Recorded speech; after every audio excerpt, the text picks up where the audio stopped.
Okay, great. Good evening, everyone. Just wanted you to welcome to our first debate of this term. And tonight we have three speakers. So we've got two on the proposition and one on the opposition. So Ashwin is going to be speaking as first speaker.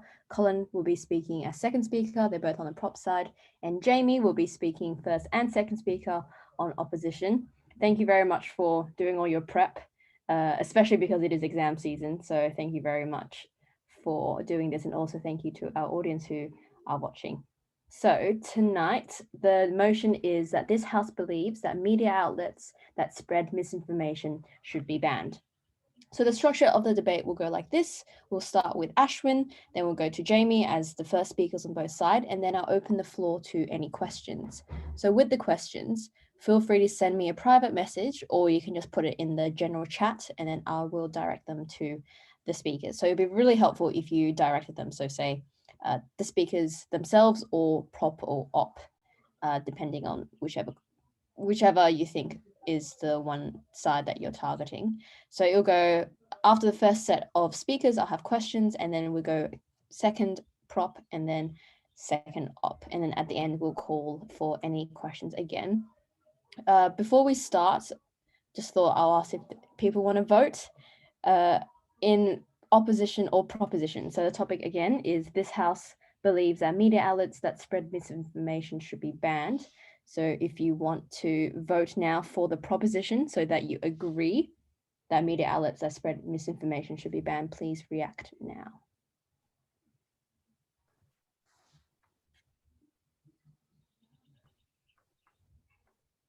Cool. And if you want to react and because you believe in opposition that media outlets that spread misinformation should not be banned, please react now.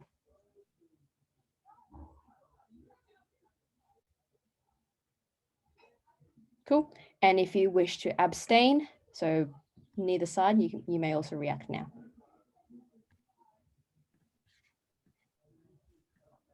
Okay, cool. So speakers on both sides have a time limit of 5 minutes.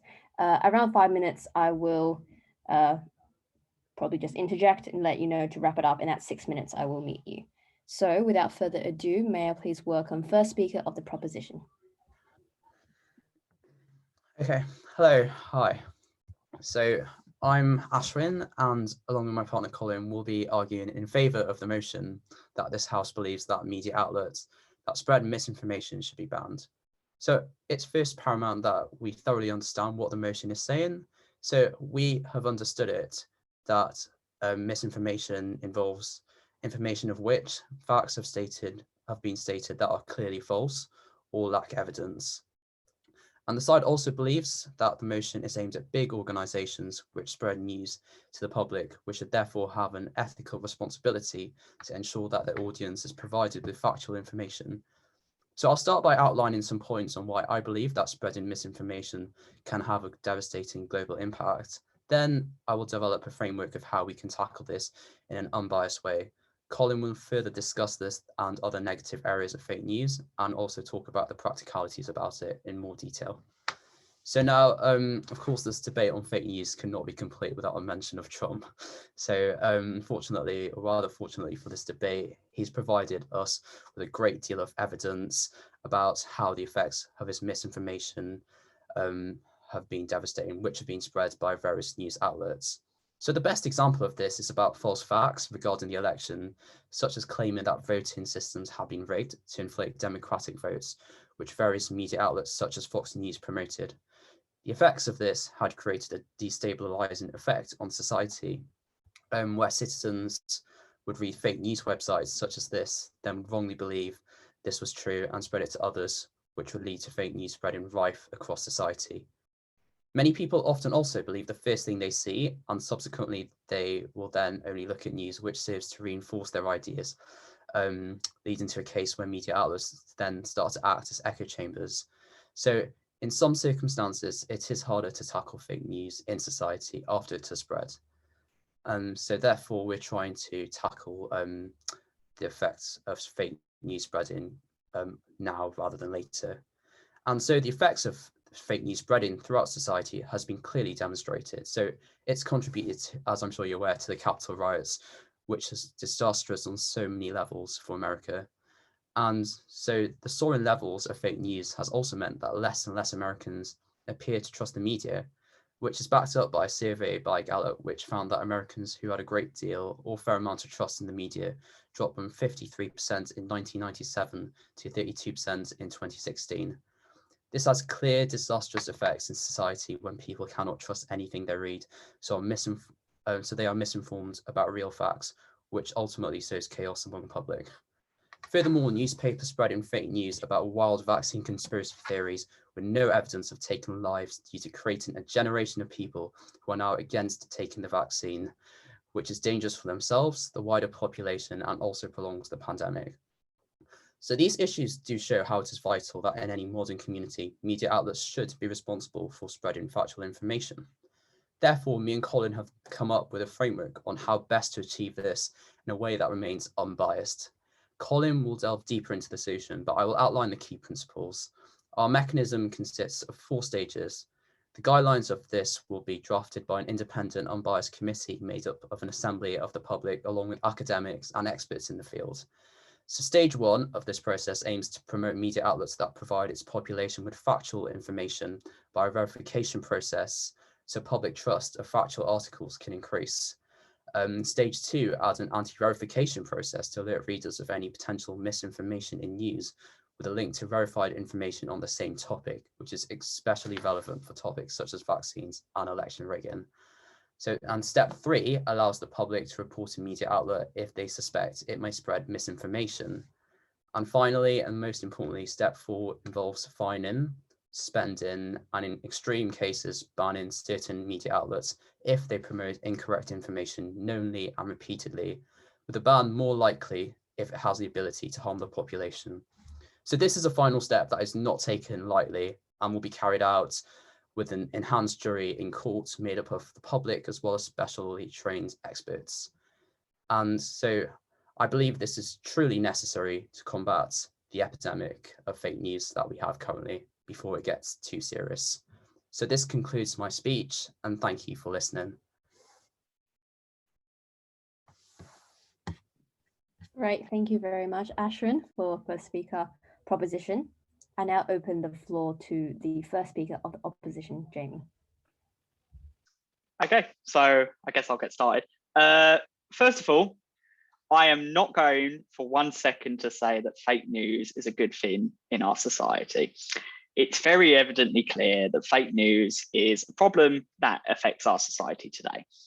And of course, it is a problem that should be resolved as much as possible.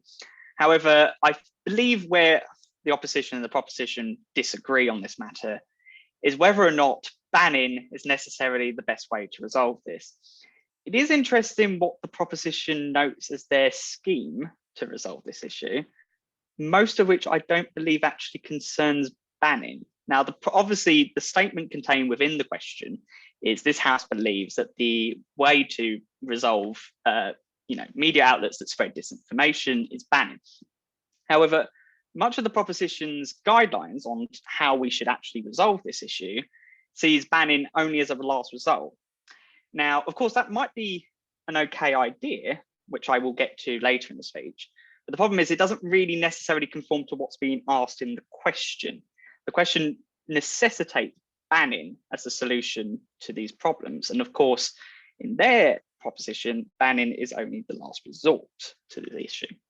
Now, in terms of the problems with banning social media, and I will also address their own solution to the problem and how there's some problems with this solution as well. The problem with banning fake news as, a potential way of, increasing the legitimacy of the news in media today is that the power we would give to determine what is the truth is very dangerous indeed. Now, the most obvious way to do this would be to give it to the government. The government decides what truth is in the legislation. Yes, of course, we could do independent bodies, but most of the time the independent bodies are going to necessarily be picked by the government because it's the government who have the power to initiate actions of the ilk that we are talking about. And of course, if the government's picking in it, then it pretty much reflects what the government wants out of the solution anyway. Now, the problem with giving the government the power to determine truth and what news should count as truth and not fake news is that then gives the government power over what can be said in society in these media outlets. So, for example, say I am someone who is opposing the government's policy on a certain issue. I criticise the government by pointing out the factual inconsistencies in the government's argument. Theoretically, all the government would have to do is then say that what I argued was false or fake news, and they would have the power to obviously get rid of my article. We saw that during the Donald Trump presidency, famously. He would label anyone who he determined to be fake news as obviously fake news. Now, the nice thing about the Donald Trump presidency, luckily, was that he did not have the power to remove these fake news from the public domain. So, for example, no matter how much he would criticize CNN, CNN remained. Now, if we give the government the power to determine what is the truth, then obviously they would have the power to do that. The same situation applies in Myanmar. Myanmar, obviously, there was a coup and they took power. Any sources that go against this official narrative of the government, which is that they got rid of the current leader because she was corrupt and etc. etc. Anything that goes against that and points out that the government was corrupt and, for example, that they took the power through a coup is removed and not allowed on the internet. And in some cases, they are also even prosecuted for it. Now, it's quite interesting because the solution that we are proposing for this question has actually already been tried out. We actually tried it back in the 18th century with the Whig Party in what was called the, can't remember the exact term of the clause. It was basically, oh yes, that was it. It was a censorship act that the Whig Party had. And what it meant was any act or any kind of media outlet that said anything that the Whigs disagreed with, they could remove. And obviously we all know how that ended up. And that's actually basically what they did was just basically removed anything that went against the official Whig narrative. Now, obviously there's problems with this, and that's the first problem. The second problem is how we're going to practically deal with it. Whereas previously in that period, the only media sources were printed news, and even then they struggled to actually keep up with the volume that was being published. Nowadays, thousands of news articles are being published every second.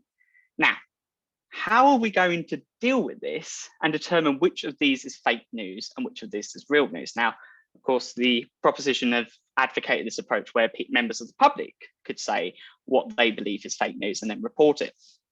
However, a study that was done by Stanford actually found that a lot of people incorrectly label what they saw as fake news, which was actually real news and based on fact. Now, of course, that then would go to a trial process and the propositions planned. But imagine how much of this content on a daily basis is going to be labeled fake news. All that means is that the trials and the juries that are deciding it are going to be clogged up, and there's not going to be enough of the juries to actually determine which news is fake and which news is real. We already see this with the current justice system where it's all plugged up. Can you imagine if you then added another system which was entirely purposed for fake news, in which there is constantly thousands of fake news articles that are published every day?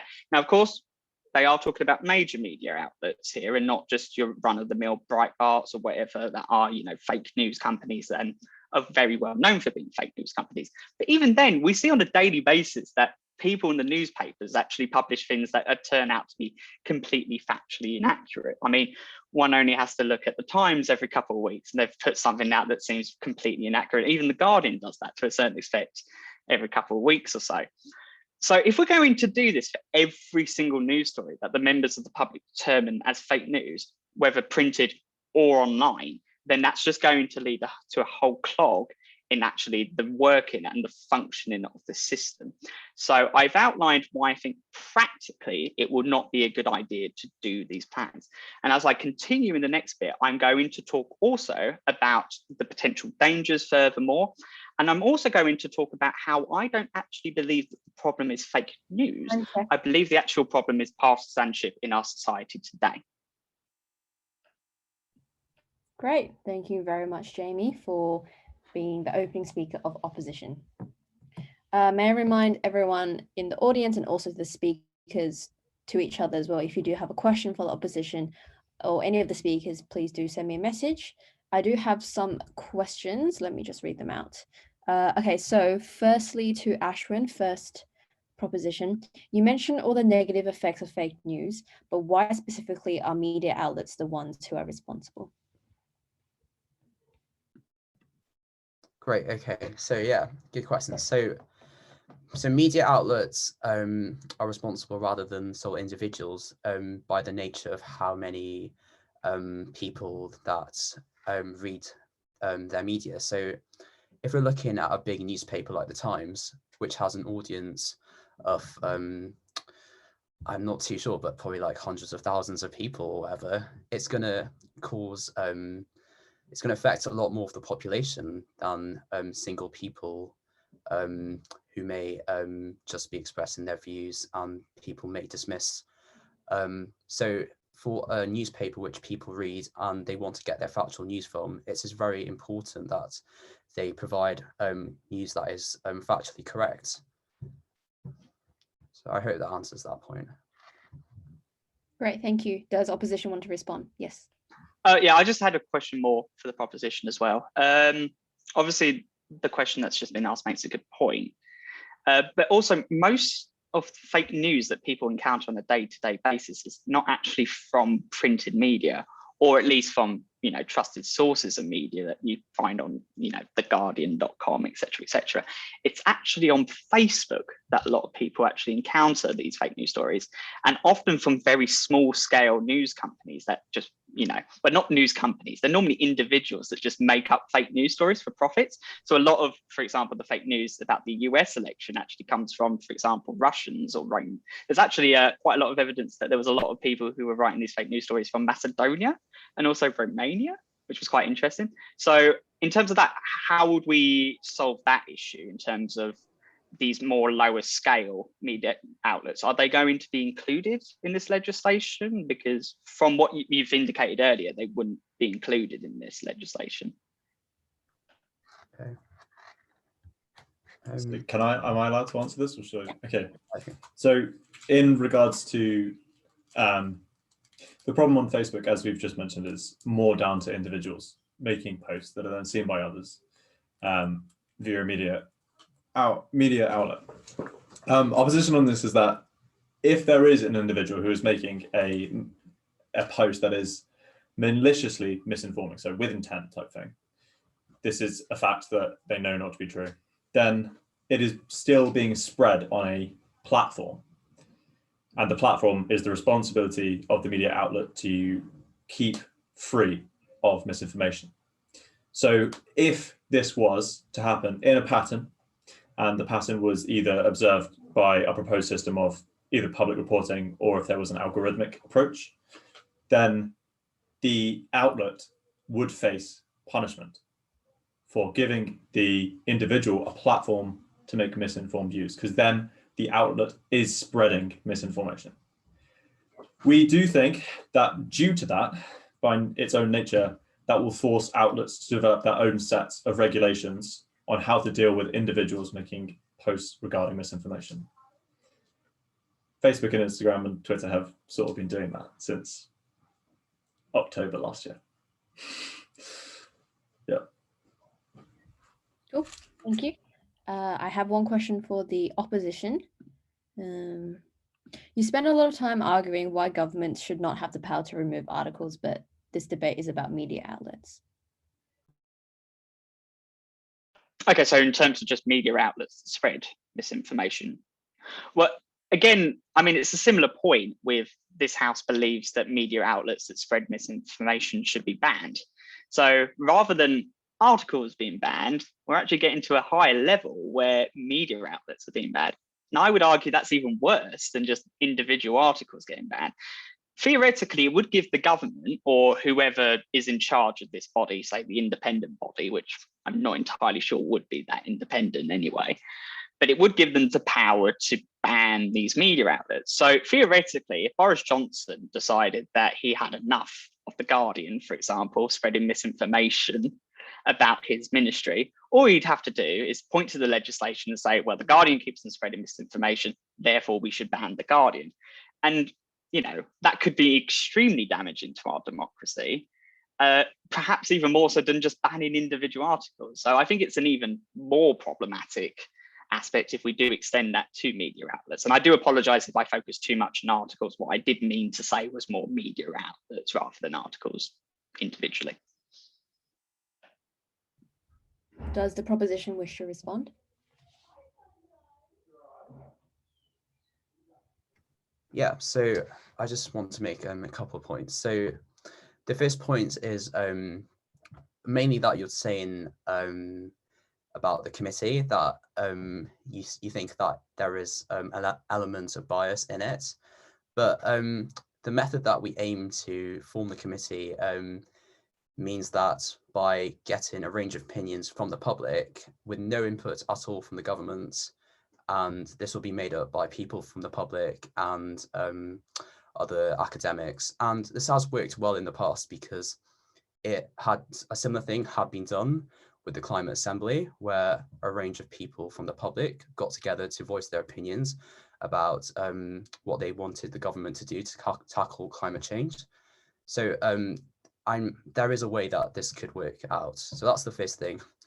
And that kind of links on to the second thing, which is what you were saying, that Boris Johnson could effectively cancel the news outlets for spreading misinformation. But because this is an independent process, which has nothing to do with him, he cannot interfere because, as we said, banning media outlets will be an extreme step taken by a jury in a court.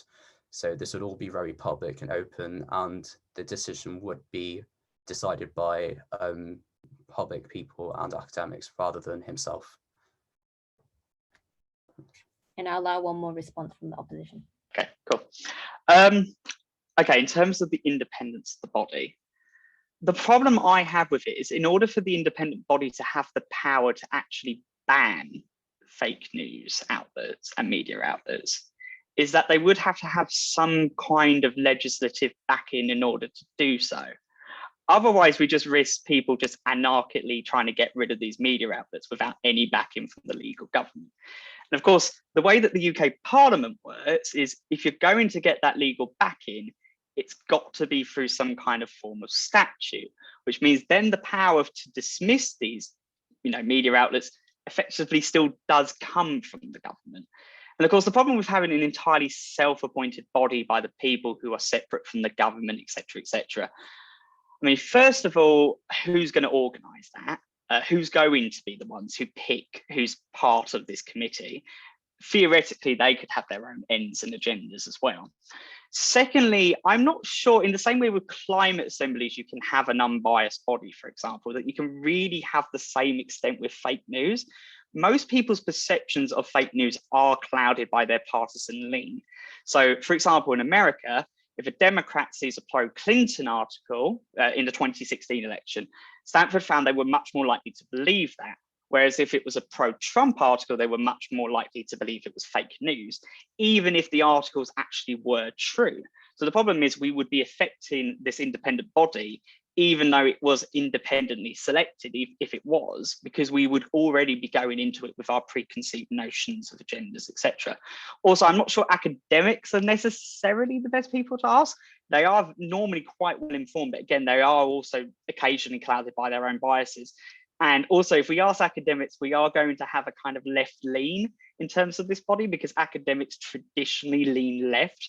So there would be probably worries, I'd imagine, amongst right-wing communities that the body wouldn't really actually be representing them. And then that would just lead to even more accusations of them getting rid of the real news and not fake news. So we would still have the exact same problem that we're in currently. So yeah, in terms of that, I'm not really sure that the body that we would pick would be independent. And the difference is if it was independent and it was separate from the government, it wouldn't have the power to affect the changes it actually wanted. Like, for example, the Climate Assembly that you mentioned, it's a great idea in principle, but if we look at how much legislation has actually been passed in terms of the climate emergency, we're still not doing enough. And it's quite clear that these citizens' assemblies don't quite have enough power. Finally, I will finish really quickly, Natasha. The final point I have is I still think the proposition is maybe misinterpreting the clause of the question. The clause of the question is still this House believes that media outlets that spread misinformation should be banned. That's what we're focusing on. So it should be for the entirety of media outlets that spread misinformation. That should be the only result in terms of the question. If we wanted to argue for the approach that the proposition had, we'd have to actually change the question to be something like, this House believes that media outlets should, at the last resort, be banned, but there should also be other processes in which to appeal to. So I'm not sure the proposition is necessarily arguing for the actual proposition that we're actually talking about in this question. It feels like it's been slightly reinterpreted, which is fine to a certain extent, but we can't go too far. And at the moment, we're actually talking less about banning these media outlets and more about other tactics, such as, for example, fining, talking about what should be the real news, telling people what's real and what's not real, which I would argue are better ways of solving this problem than just outright banning, which is what actually we're talking about in the question itself. Anyway, sorry, Natasha, I took really long on there and I do apologise. Great, thank you for both sides for a really great discussion. I will now open up the floor to our second set of speakers. So Colin, if you want to begin your speech. Hello. So I will begin by, of course, addressing the points that the opposition so eloquently made during their speech and the ensuing discussion. I will start off with the last mentioned thing, which is the interpretation of the question. And I think it's a valid point that we have been skewing the question towards a system that would be more practical than a theoretical debate.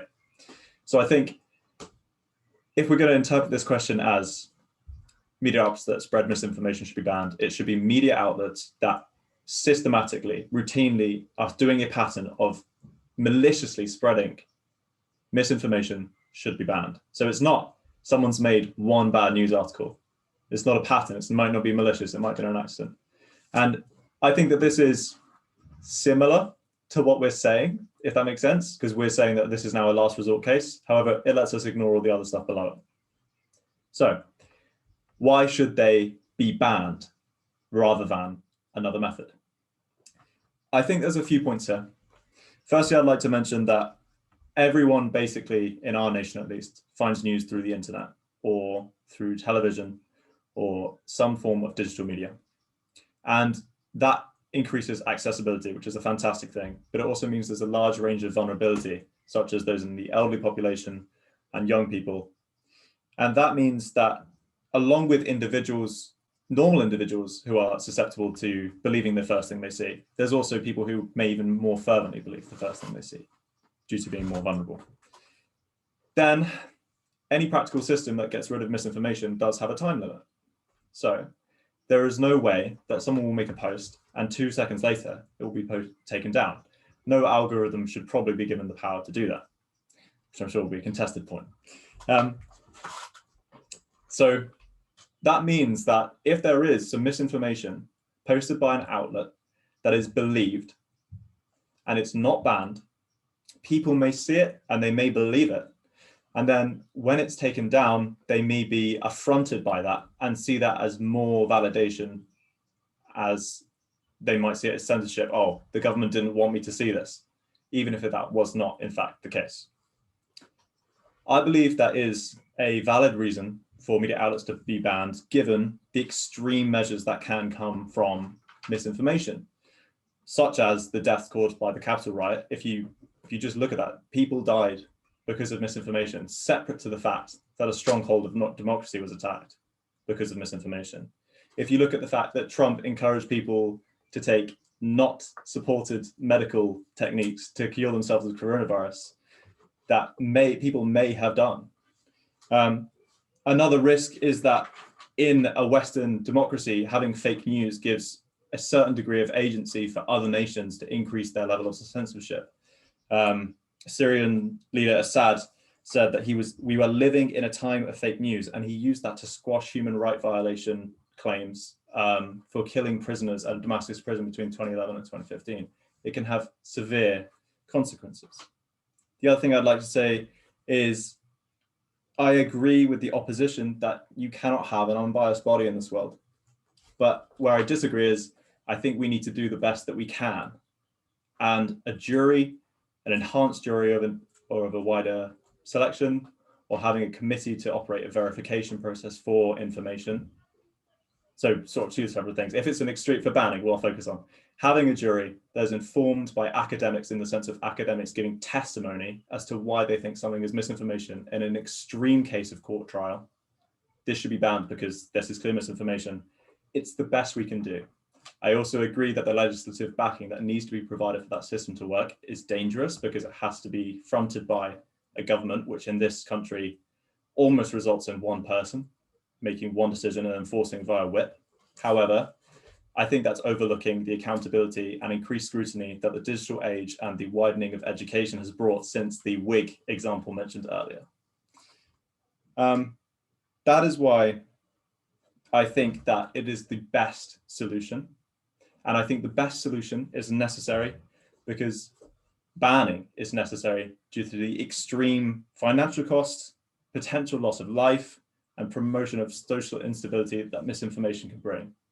So we believe this system is necessary in balance of the risks. Thank you very much. Thank you very much, Colin. I will now open the floor to the second speaker of the opposition. Again, before I start, I just want to say that the proposition has done a great job. So congratulations on having a great debate. I'm now going to just point out what I think are some of the problems that with this approach, and I'm just going to continue to expound on a couple of points I've already made.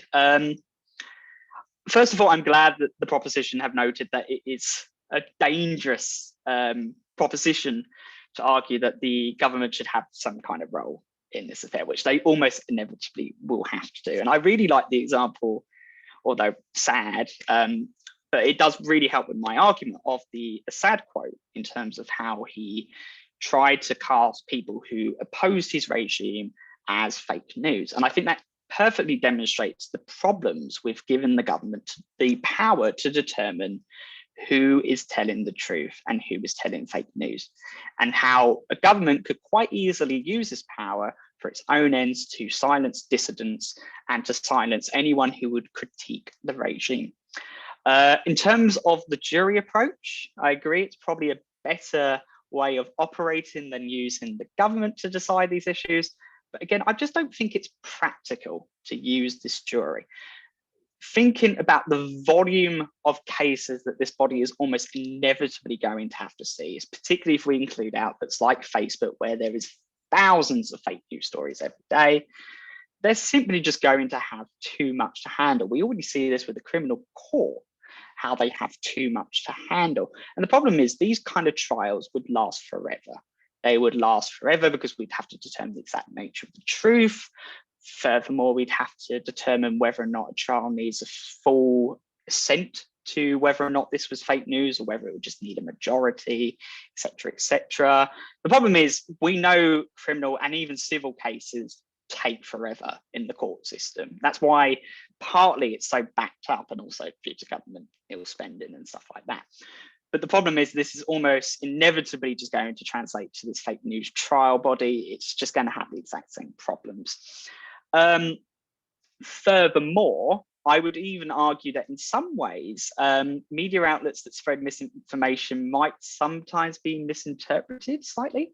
So, for example, if we defined the legislation as that, well, would The Onion count, for example, as a media outlet that repeatedly spreads misinformation? I think it would, because it does, but at the same time, it is a political satire website. And so I do fear that we might lose satire. I know it's not as important as a point as what I mentioned earlier, but you know, I do like reading The Onion. I don't want it to go away just because of legislation. But moving on, I don't think that's the most important thing you should grasp from this debate. In terms of, again, banning, I'm not sure, as I've pointed out earlier, it's necessarily the best way to solve this issue. I do agree with Colin that we shouldn't use algorithms. I don't think they're a good idea. Facebook's already tried this out. It's not working. You see tons of fake news articles every day, and all they have to do is slightly change the hashtags that they use and they get around the system. They did a whole study on this. It doesn't work, and I agree with them on that. But what I think we should be doing is actually educating people more. the reason why people traditionally believe fake news is not because they see fake news and it convinces them all of a sudden of the truth of the fake news. It's because they were already predisposed to believe that fake news. So, for example, with the Capitol riots, you could blame fake news, but you could also blame the fact that Republicans historically since 2016, and even before that with the emergence of the Tea Party and the emergence of fake news, already didn't really trust elections. This has been a process that's been going on for a long time in America. So I'm not necessarily convinced it's actually fake news that are convincing people of the ills of society and all these fake facts.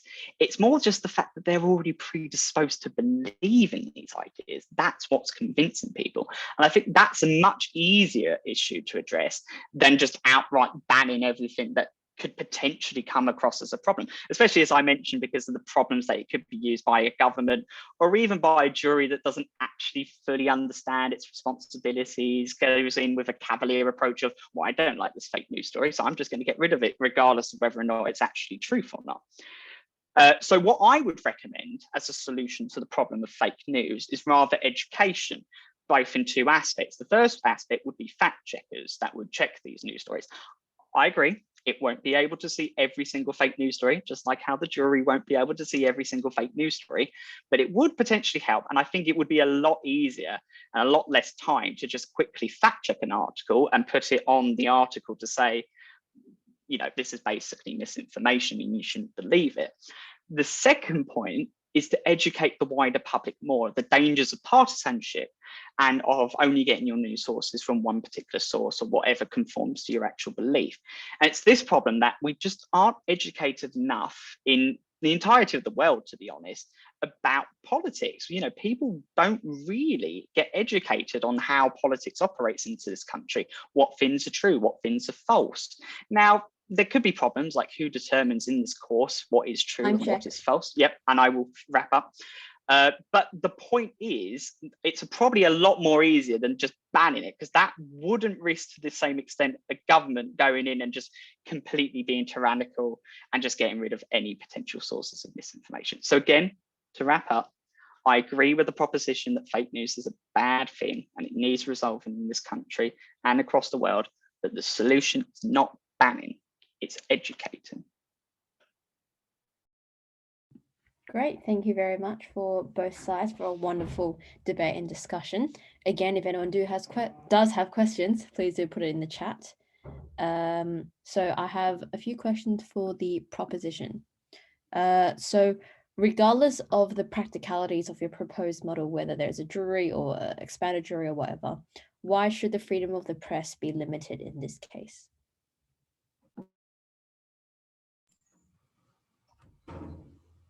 The freedom of the press is allowing people to make news stories as they see fit, right? So it's to publish what they wish without fear of repercussion. I think that the freedom of the press should take a hit when they are spreading misinformation. So again, we're not proposing censorship, which is a debate onto the practicalities because it's a debate regarding the nature of the person in charge. The freedom of the press should not sustain people lying, basically. The freedom of the press should apply to truth, is my answer.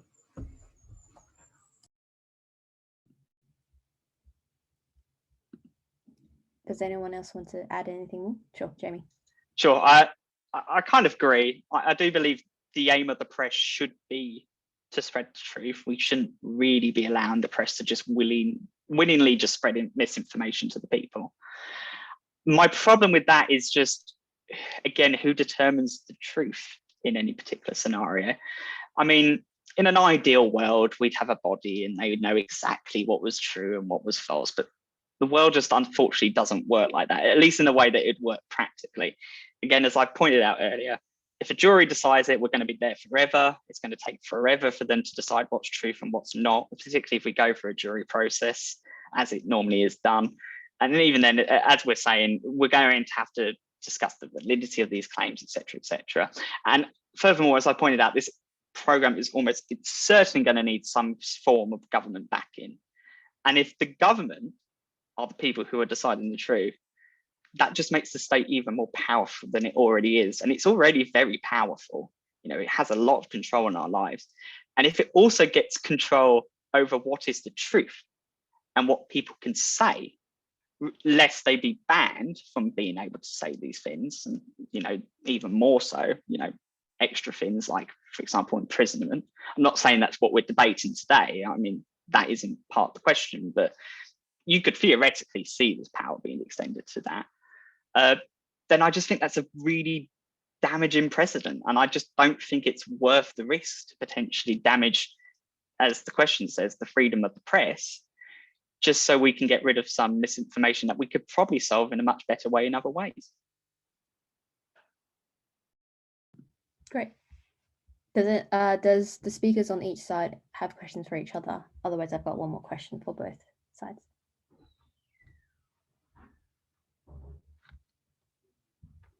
Could I just come back on something from the opposition? So you made we basically put them around the pitch. Well, no, it's not a build, but like, yeah, I mean, even we. Okay, great. So basically, so you did mention that basically, like, so I think you might have had a wrong interpretation of what we're trying to do.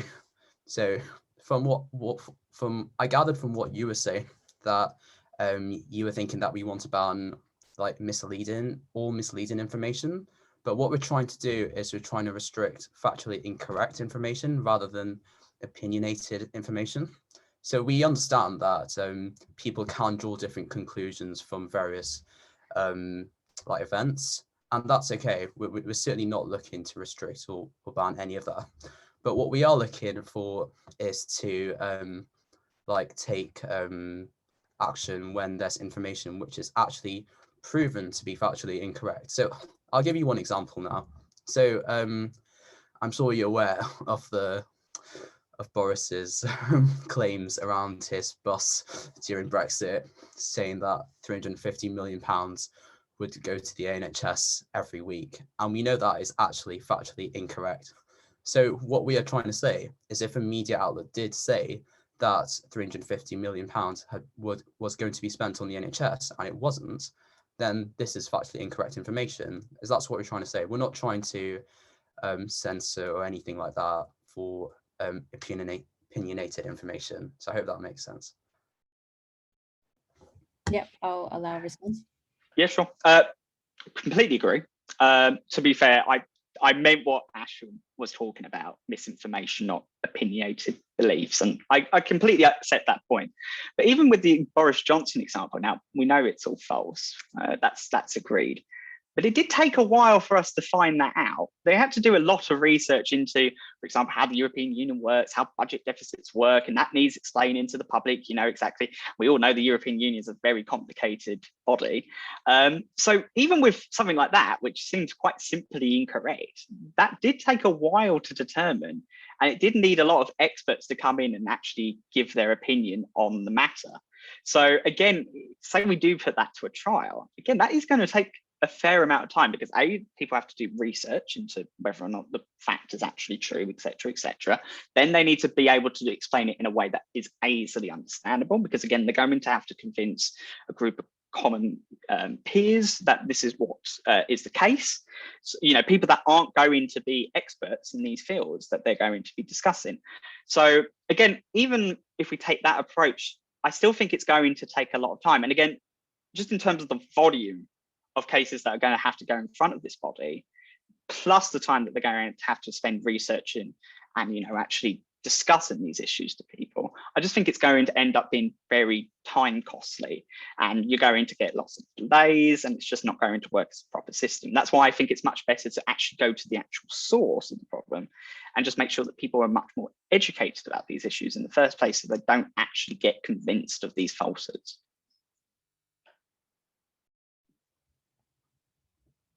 Colin? So my final things would be, firstly, regarding volume.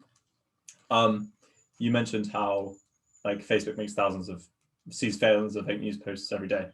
But Facebook is one media outlet. And again, our process would be reserved for patterns of repeated malicious intent misinformation. So to my mind, that would be more of a one court case with multiple arguments rather than 1,000 court cases over the fake news. Also regarding volume, we did mention previously that stayed away from that most of it would be done via verification. And again, it would be patterns of media outlets. So I think volume is covered because perhaps not due to the number of small media outlets, but in regards to the big media outlets, hopefully it would be sort of one case with multiple arguments for each one. I would also, like to say that I agree with the opposition that education is a better mechanism. However, I don't think in some scenarios it's enough, in that people might look past their education, they might believe a story, and then due to the echo chamber nature of social media and human nature seeking out things they want to hear, people might still get entrenched into the system and believe things, and that might lead to problems.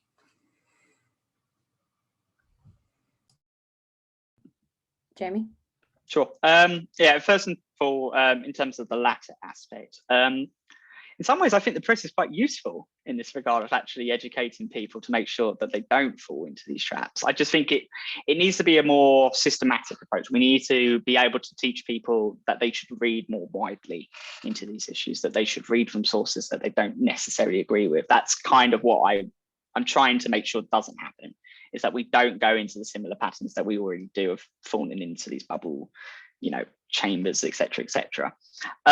In terms of the volume of the cases, I understand the point that's being made, and I guess I would add, first of all, true, but also there is a lot of social media outlets, and there's going to be a lot of cases from those just alone, plus the media outlets. And most fake news, except from Facebook, really does come from small media outlets. So I'm not sure just focusing on large media outlets is necessarily the most productive way to get rid of fake news. I think we're going to have to include these small media outlets. And then, as I said, the volume problem comes up again. But also, I just think, there's millions of posts on Facebook every day. And the fact that we would have the potential to be able to ban media outlets like Facebook, just because a small number of fake news articles, for example, slip through the cracks, for example, would be problematic. To have the power to just outright ban these media outlets. Again, I get the point that maybe it would just be a very large volume of these cases happening over and over again. But again, if it's going to be because a load of cases happen on Facebook, then again, we're going to have to address a lot of these problems. And we're talking about loads of articles here now. So we're going to have to extend that to a much broader scope, because again, if we're making it so you have to have done it loads of times, then you're going to have to actually prove that it's happened loads of times, rather than just saying it's happened a couple of times, so therefore you can assume it's happened loads of times. So again, I think we still would run into this issue of volume, particularly because I think we can't just solve this issue just by focusing on large media outlets. We do need to extend the breadth of what we're looking at, and then we get similar problems again. And again, even if we do limit it to that small amount, we're going to have to spend a lot of time on these cases, because we have the power to get rid of Facebook because they've spread misinformation. That's a huge responsibility for people. Twitter, Instagram, The Guardian, The Times, The Express, we'd be able to get rid of them with that. So we'd have to spend a lot of time making sure that we're doing exactly what we are supposed to be doing when we make this decision, and that is going to take a long time.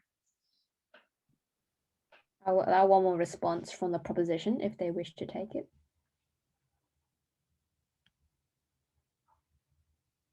Sure. So what I'd first say is that's a very good point. So it is there's a lot of volume, but what we're going to do is we're going to target bigger media companies, because they have audiences of larger people, and so when they have a repeated pattern of spreading factually incorrect information, it will be treated on a priority basis. But you do make a good point that there are also other small media companies that do spread misinformation that will need to be tackled.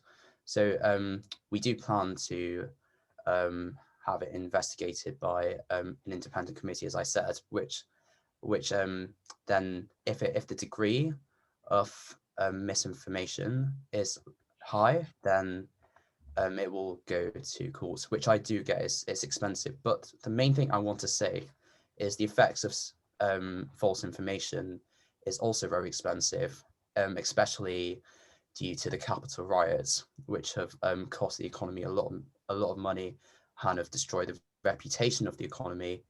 COVID, the effect it's had on the vaccines, reducing people taking the vaccine, has prolonged lockdown, and I think every day of lockdown adds an extra £1 billion of costs to the government. So there is clear financial effects if fake news is not tackled quickly. So that's what I would say in response to the cost aspect. I'm just going to end that discussion there. Sure, that's fine. That's fine.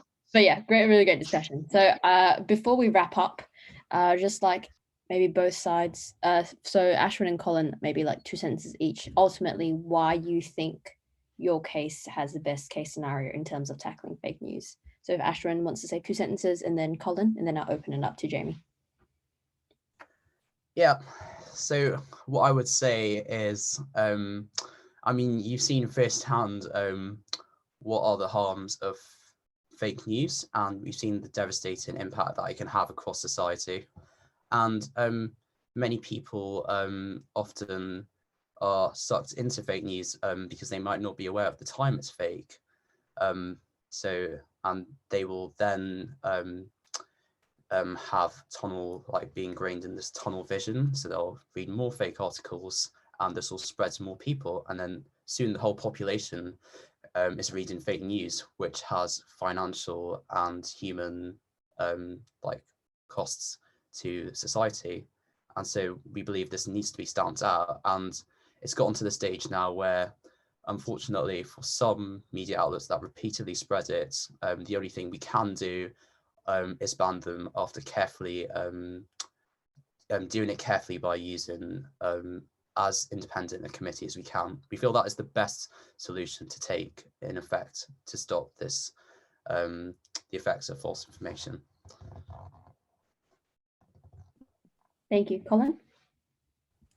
I agree mostly with what Ashton said. So to say succinctly is that I believe that banning is a necessary step for prolific, malicious misinformation spreading of large or any size media outlets due to the risks involved if it was allowed to spread. The other point I'd like to make is that this is a system which will work, as in it has the capability to work within our society. This point has flaws, but if we're allowed the courts to put people in prison and address libel cases, then how dissimilar is that from misinformation spreading? It's the best option we have. Great, thank you very much for the proposition. And lastly, opposition. Do I get 4 sentences? Sure. I probably won't use them, to be fair. First of all, banning any media outlet we determine as fake news, particularly if it's decided by the government, risks threatening our liberties and our right to say criticisms against the government, which is a vital liberty that we all have today. Secondly, the best way to achieve this aim of eradicating fake news is not by removal, which is impractical, as we've discussed, particularly in the outline that we've seen addressed by the proposition. The much better way of addressing these issues that doesn't risk our liberties is actually education, which would be much more productive and also less threatening to our liberties. And thirdly, I don't think I've actually mentioned this in the debate yet, but it is a point I just realized. If we are determining misinformation as deliberate, who determines necessarily whether or not someone has deliberately said something that is false? It could be that they actually legitimately believe in this falsehood, but that they have accidentally said something that was false because they believe something to be true. Now, I'm not saying this is going to happen for every case, but it does make it extremely difficult in a court environment, in a jury environment, to actually determine whether or not something is true. We see it today in the criminal courts. So just imagine how much more difficult it's going to be in terms of this fake news court and how much pressure is going to be on it. So the best way to solve this issue is not by banning, it's by educating. And thank you. Great. Thank you very much to all the speakers and the audience who came out. If I'm going to do a final vote and see if things have changed. So if you would like to vote in favor of the proposition winning this debate, please show a reaction.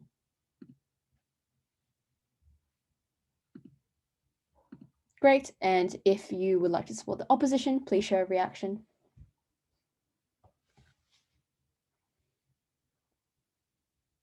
And if you are abstaining. Cool. So I guess I'm going to have to call this a draw. Regardless, though, thank you very much for debating, especially since it is exam season. So I really do appreciate it. We do have another debate in 3 weeks time. No, 2 weeks time. Yes. So we have another debate and our last debate of Easter term on the 11th, Friday the 11th, on whether we should have a quota for women in Parliament. So if you are interested in speaking or you want to be an audience member, please do keep an eye out on our Facebook. So thank you again for all the speakers and have a great night. Also, Bye. Natasha, can I say something quickly? Yeah. Yeah, sure.